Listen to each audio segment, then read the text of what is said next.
সন্তানের নামে জমি লিখে না দেওয়ায় বৃদ্ধ মায়ের ঘরে আগুন দিয়ে পুড়িয়ে দিল সন্তান। একজন সন্তানকে মানুষ করতে পিতামাতা কত কষ্ট করে, একজন মা তার সন্তানকে কত ভালোবাসে, কত স্নেহ করে এবং ওই সন্তানকে মানুষ করতে কত রাত জেগে থাকে, কত কষ্ট করে। অথচ সেই সন্তান বড় হয়ে মায়ের সেবা তো করে না, মাকে তো ভালোবাসছেই না এবং উল্টো মায়ের সাথে আরো বিবাদ করছে। বৃদ্ধ মা একমাত্র থাকার ঘরটাও সন্তান পুড়িয়ে ছাই করে দিল।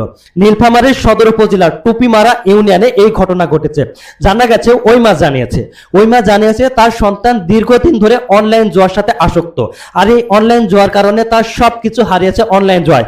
এখন সে তার মা এবং বোনের নামে যে সম্পত্তিটুকু তার বাবা রেখে গেছে সেই সম্পত্তিটুকু লিখে নেওয়ার জন্য উঠে পড়ে লেগেছে।